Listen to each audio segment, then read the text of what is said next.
লাগলে দাম বলে ছেলেবেলে কি খাদ দিব কি খাদ দিব।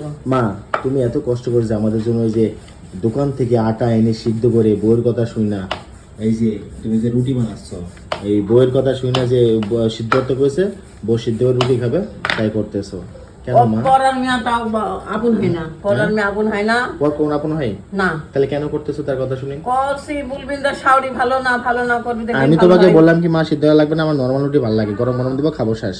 ব্যাটার একরকম খাবি ব্যাটা একরকম খাবি তাই করে দিব। শোনো বেটা বউ সবসময় কথা কানে নিতে হয় না, সব কথা কানে নিতে হয় না, চুপচাপ মুখ বুঝে। না নিলে ব্যাটার কাছে বলে ব্যাটা বলবে যে আমার মা সেই রকমই লোক ওই রকমই লোক তাই বলবে। চুপচাপ অনেক সময় কথা না বলেও কাজ করা যায়, সেটা করা করিও দেখনু ওই লোক কথা বলেও দেখনু। এখন তুমি এই সন্ধ্যার বেলায় তুমি কষ্ট করতেছো এই গরমের মধ্যে, কি গরম আমার কষ্ট পড়তেছে। লাগে না, আমার কষ্ট লাগে না, খালি বলবি কই দিব। ওদের কোনো বিবেক নাই তো, মানুষের বিবেকটা হলো সবচেয়ে বড় জিনিস, ঠিক আছে? বিবেকহীন মানুষ।